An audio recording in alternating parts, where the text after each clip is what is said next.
की स्टडी में आप सभी का स्वागत है। और आज हम एक नया चैप्टर शुरुआत करेंगे जिसका नाम है विनिर्माण उद्योग। अभी आप कमेंट करके जल्दी से, यानी जो लाइव सेशन चल रहा है इसके अंदर जो मतलब कमेंट का ऑप्शन आ रहा है, इसमें आप बताओ जल्दी से आप विनिर्माण से क्या क्या मतलब समझते हो। देखो मेरी बात सुनो, आपको नहीं पता होगा इसलिए तो हम पढ़ाने के लिए आएंगे। यदि आपको पता होता तो फिर हमारा क्या काम था। देखो विनिर्माण, ये दो शब्द है, वी और निर्माण।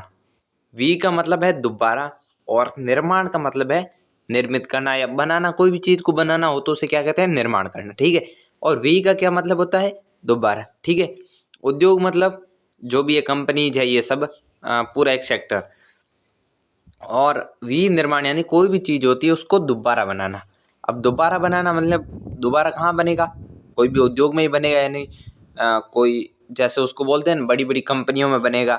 घर पे तो कोई भी चीज़ का दोबारा निर्माण छोटे स्तर पे कर सकते हैं पर बड़े स्तर पे नहीं कर सकते।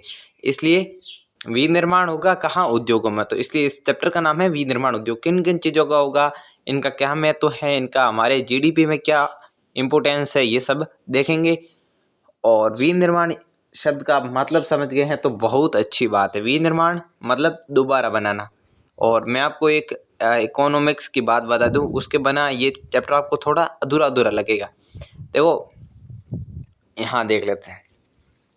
भारतीय अर्थव्यवस्था या फिर कोई भी देश की अर्थव्यवस्था के तीन क्षेत्र होते हैं, यानी तीन चीजें होती है, तीन सोर्स होते हैं जहाँ पे वो टिकी होती है। पहला प्राथमिक क्षेत्र, प्राथमिक क्षेत्र उसे क्या बोलते हैं, कृषि क्षेत्र। यानी प्राथमिक क्षेत्र या कृषि क्षेत्र जहाँ से कच्चा माल प्राप्त होता है। कोई भी चीज को दोबारा बनाओगे तो पहले से कोई चीज बनी होगी, उसी को ही दोबारा बनाएंगे, यही तो है। तो इसलिए यहाँ पे दूसरा है द्वितीय उद्योग, द्वितीय क्षेत्र। द्वितीय क्षेत्र का दूसरा नाम क्या है, उद्योग या विनिर्माण, यही आ गया ना, विनिर्माण। और तीसरे का नाम है तृतीय क्षेत्र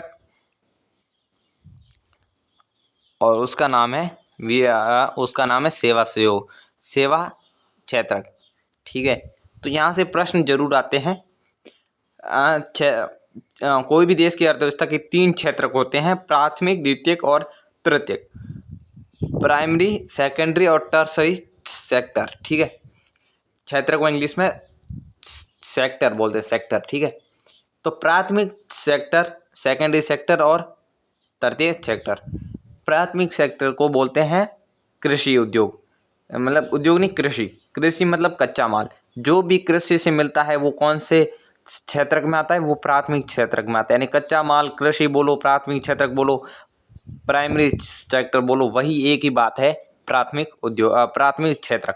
द्वितीय क्षेत्र से मतलब है कि जो कच्चा माल मिला है, जो हमें प्राथमिक क्षेत्र से मिला है, उसको विनिर्माण करके जो चीज़ें बनती है जिन्हें मानव यूज करता है। खाने पीने की चीज़ें अलग है, जो शौक के लिए जो यूज करता है। गन्ने से जो गन्ना होता है वो कृषि में होता है और उससे शक्कर बना लेते हैं, चक्कर चक्कर नहीं, शक्कर, शक्कर बना या चीनी बना लेते हैं, वो द्वितीय क्षेत्र को जाता है। और तृतीय क्षेत्र का होता है सेवा। सेवा का मतलब है कि परिवहन देना, डॉक्टर हो गया, अध्यापक हो गया। जैसे हम आपको पैसा तो भाई कोई नहीं ले रहा, हम आपसे क्या ले रहे हैं, कुछ नहीं ले रहे हैं। फ्री में आपको क्या दे रहे हैं, ज्ञान दे रहे हैं, मतलब हम आपको सेवा दे रहे हैं। ठीक है। तो ये तीन क्षेत्र हो गए। आपके स्कूल में अध्यापक होंगे, वे आपको सेवा दे रहे होंगे, पर उन्हें पैसे तो मिलता है। पैसे के बिना तो कुछ नहीं है भाई, सब पैसे के लिए ही हैं। और हम भी पैसे के लिए, हमें भी भाई देखो सीधी बात है, फ्री में तो हम बैठे नहीं हैं। हमें पता है कि हमारा चैनल मोनेटाइज होगा तो यूट्यूब हमें पैसा देगा, इसलिए हम वीडियो बनाते हैं और आपको ज्ञान देते हैं। ठीक है। पर आपसे कुछ नहीं लेते हैं, तो यही बात है। तो तीन क्षेत्रक है, तीन क्षेत्रक आप समझ गए होंगे, प्राथमिक क्षेत्रक, द्वितीय क्षेत्रक, तृतीय क्षेत्रक। तीन ही क्षेत्रक है।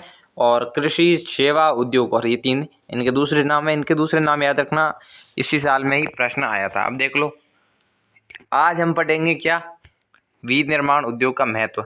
ये जो विनिर्माण कर रहे हैं इसका क्या महत्व, what is importance for secondary sector.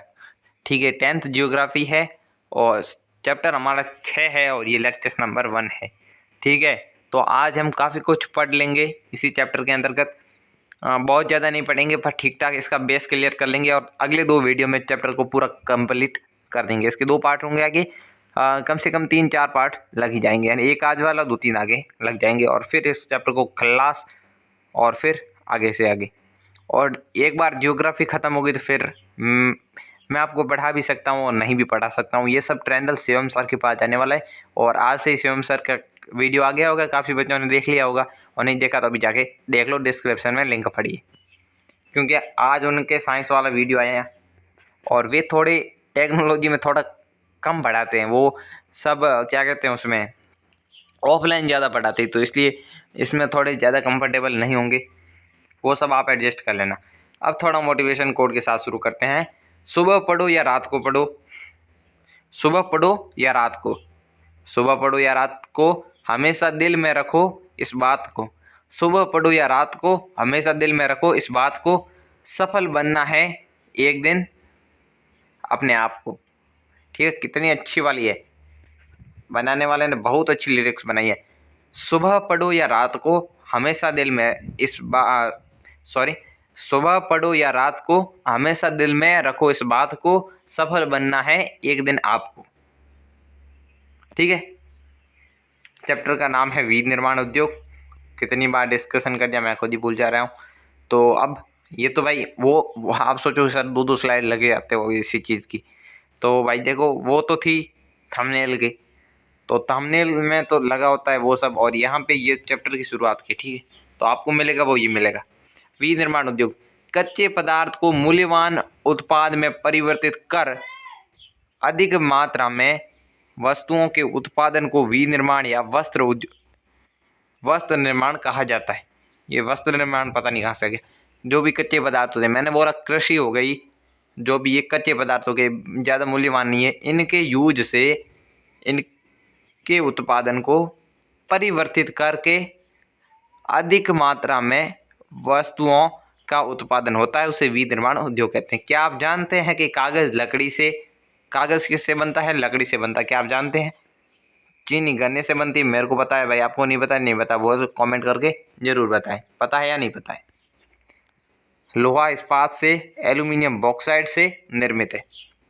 Aluminium और लोहा का तो आपको पता ही होगा, पिछले चैप्टर में हमने बहुत विस्तार से पढ़ा होगा कि बॉक्साइट से एल्यूमिनियम निकलता है, बॉक्साइट अयस्क होता है एल्यूमिनियम का। ठीक है, गन्ने से चीनी बनती है, गुड़ भी बनता है, और लकड़ी से कागज़ बनता है। इस देश की आर्थिक उन्नति विनिर्माण उद्योग के विकास से मापी जाती है, यानी विनिर्माण उद्योग इस देश की अर्थव्यवस्था के लिए वेरी वेरी इंपॉर्टेंट है। ठीक है, इसकी इम्पोर्टेंस आप ऐसे भी समझ सकते हो कि अभी देखो भारत की अर्थव्यवस्था में भारत एक विकासशील देश है, विकासशील देश है, ऐसे विकासशील देश है। तो विकासशील देश है क्योंकि देखो जो विकसित देश है उनके अंदर इतनी कृषि भी नहीं है, और उनके अंदर कौन से 2 क्षेत्र में जोर दिया गया है सबसे ज़्यादा? विनिर्माण उद्योग पे, और फिर दिया गया है सेवा उद्योग पे, और इस कृषि पे बहुत कम ध्यान है, और भारत में सर्वाधिक कृषि पे है। ठीक है, कृषि पर ध्यान है ये बुरी बात नहीं है, विनिर्माण उद्योग पे कम ध्यान है ये बुरी बात है। ठीक है, तो भारत की एक अर्थव्यवस्था का बहुत कम हिस्सा विनिर्माण उद्योग से, यानी भारत में कंपनीज बहुत कम है। फिर भी अभी टाटा हमारी फेमस हो रही बहुत ज़्यादा, महिंद्रा है और बजाज है, ये सब घाटी वाटी बहुत अच्छी चल रही है। अभी मॉडर्न इंडिया है।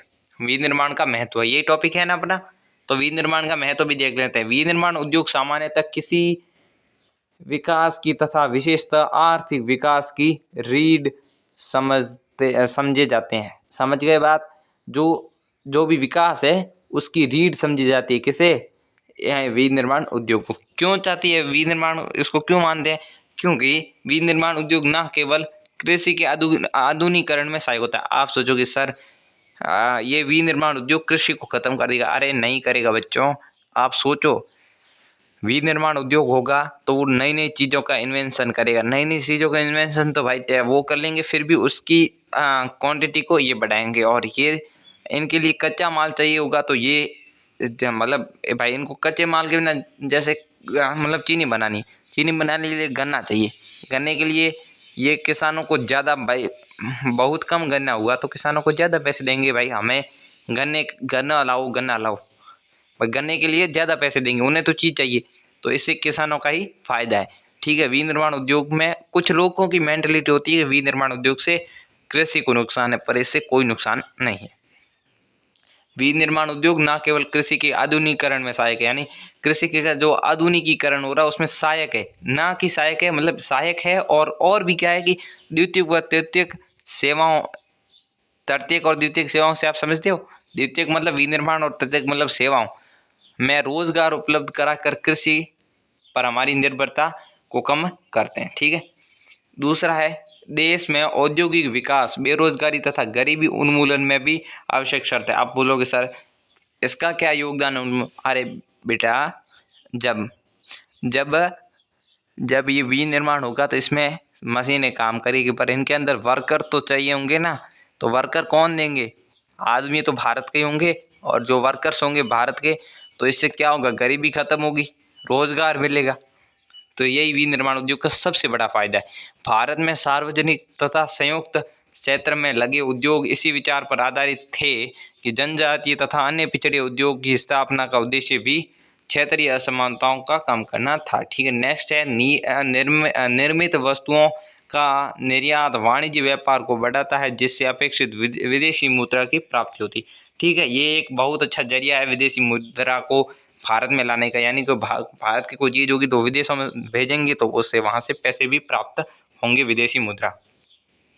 वे देश ही विकसित है जो कच्चे माल को विभिन्न तथा देखो, वे देश ही विकसित है जो अपना कच्चा माल होता है उसको विनिर्माण करके बेचते हैं, और वे देश विकासशील है जिनका जो कच्चा माल निर्यात कर लेते हैं। इससे अच्छा है कि हमें कच्चा माल निर्यात ना करके जो उससे बनता है उसको निर्यात करना चाहिए। कृषि तथा उद्योग एक दूसरे से पृथक नहीं, एक दूसरे के पूरक हैं, यानी एक दूसरे के बिना ये दोनों अधूरे हैं, अलग नहीं है। उदाहरण के लिए भारत में कृषि पर आधारित उद्योग ने कृषि पैदावार बढ़ोतरी को प्रोत्साहित किया है। ठीक है, यह उद्योग कच्चे माल के लिए कृषि पर निर्भर है तथा इसके द्वारा निर्मित उत्पादन जैसे सिंचाई के लिए पंप और कीटनाशक दवाएं, प्लास्टिक पाइप, मशीनरी ने औजार, कृषि औजार आदि पर किसान निर्भर है। ठीक है, जो इनसे कीटनाशक मिल रही है विनिर्माण से, प्लास्टिक पाइप, मशीन, सिंचाई औजार, ये सब मिलते हैं ना आधुनिकीकरण के, ये सब यहीं से मिलते हैं, यानी विनिर्माण से मिलते हैं। इसलिए विनिर्माण उद्योग के विकास तथा स्पर्धा से न केवल कृषि उत्पादन को बढ़ावा मिला है अपितु उत्पादन प्रक्रिया भी सक्षम हुई है। आज वैश्वीकरण के युग में हमारे उद्योगों को अधिक प्रतिस्पर्धा तथा सक्षम बनाने के लिए आवश्यक है, यानी जितना हमारे पास कंपटीशन है तो उसके लिए हमें इसकी ज़रूरत होगी। राष्ट्रीय अर्थव्यवस्था में उद्योगों का योगदान क्या? उद्योग मतलब विनिर्माण मतलब जो ये चीज़ों कच्चे माल को अधिक मूल्यवान बना के बेच रहे हैं, इनका क्या योगदान है भारतीय अर्थव्यवस्था में? पिछले 2 दशकों से सकल घरेलू उत्पाद में विनिर्माण उद्योग का योगदान 27% में है, ये 27% था या है, और उसमें से 17% ही है, क्योंकि 10% खनिज खनन, गैस और विद्युत ऊर्जा का योगदान है। भारत की अपेक्षा व अन्य पूर्वी एशियाई देशों से विनिर्माण उद्योग का योगदान सकल घरेलू उत्पाद में 25 से 30% तक है। जो पूर्वी एशियाई देश है उनमें विनिर्माण उद्योग ठीक ठाक विकसित है। पिछले 1 दशक में भारतीय विनिर्माण क्षेत्र को 7% प्रतिवर्ष से बढ़ोतरी हुई है। बढ़ोतरी की यह दर अगले दशक में 12% अपेक्षित है। वर्ष 2003 से विनिर्माण क्षेत्र का विकास 9 से 10% प्रतिवर्ष की दर से हुआ है। उपयुक्त सरकारी नीतियों तथा औद्योगिक उत्पादन में बढ़ोतरी के लिए नए प्रयासों से अर्थशास्त्रियों का अनुमान है कि विनिर्माण उद्योग अगले 1 दशक के लिए अपने लक्ष्य को पूरा कर सकता है। ये अर्थशास्त्रियों का मानना है कि विनिर्माण उद्योग जिन ऊंचाइयों तक पहुंच सकता है उन ऊंचाइयों पे पहुंचने के लिए अभी हालात ठीक है। इस उद्योग में राष्ट्रीय विनिर्माण इनका एक संघ भी है, परिषद भी है, NMCC, ठीक है। इसका पूरा नाम याद रख लेना की स्थापना की गई है, ठीक है। तो बस आज के वीडियो में इतना ही, क्योंकि मैं आप जानता हूँ कि आज का वीडियो थोड़ा छोटा हुआ, फिर भी आप एडजस्ट कर लेना, नेक्स्ट वीडियो में मिलेंगे। तो अभी शिवम सर का वीडियो आएगा, उसको भी देख लेना, ठीक है। आ गया होगा, अभी आ गया, ठीक है, आ गया, आप देख लो उसको। ये रासायनिक अभिक्रिया समीकरण केमिस्ट्री की क्लासेस चलेगी, और मैं अभी आपको थोड़े दिन ही पढ़ा पाऊँगा, मेरे भी एग्ज़ाम है अभी, और हमें भी तो नौकरी चाहिए ना। बस अब आपको पढ़ाते रहेंगे तो हम भी रह जाएंगे पीछे। पढ़ाएंगे बिल्कुल, बहुत जल्द बैक करेंगे। यदि मैं अभी समथिंग 1 मंथ का ब्रेक लूँगा, 1 या 1.5 मंथ का, ठीक है, वो भी लगभग 1 जुलाई से, थोड़ा आपको बता दे रहा हूँ, ठीक है। और फिर आपको पढ़ाएंगे शिवम सर। ये अपना SST का कोई नहीं पढ़ाएंगे, वो अपनी साइंस पढ़ाएंगे, ठीक है। तो मैं आपको जल्दी से ज्योग्राफी कंप्लीट करा दूंगा। तो आप ज्योग्राफी के जो जिन बच्चों ने क्लास देख ली है तो अटेंड की तो बहुत अच्छी बात, नहीं देखी तो दोबारा से देखना शुरू कर देना और देख भी लेना, ठीक है। तो फिर शिवम सर जाने और तुम जानो, मैं भी वापस आऊँगा, तब हम दोनों पढ़ाएंगे। और मैं जब वापस आऊँगा, यानी 1 मंथ तक मैं जाऊँगा कहीं नहीं, फिर घर पे ही रहूँगा, फिर भी पढ़ाई करूँगा। तो उसके बाद हमें डिजिटल बोर्ड, यानी जो ये मोबाइल पे डिजिटल बोर्ड कह रहे हैं, ये नहीं होगा, बल्कि हकीकत का डिजिटल बोर्ड होगा, और मैं आपके कैमरे के सामने आऊँगा, ठीक है। तो इसके लिए आपको क्या करना है, सब्सक्राइब करना है, लाइक करना है, दोस्तों के साथ शेयर करना, बस इतना ही करना है। तो इतना कर लो, कुछ नहीं लगेगा, और बाकी सब आप भगवान की दुआ से हम सब करते रहेंगे। आज वीडियो में थोड़ा कंटेंट कम था, फिर भी चलने दो, नेक्स्ट वीडियो में ज़रूर मिलेंगे, और नेक्स्ट वीडियो में काफ़ी तब हम कवर कर लेंगे।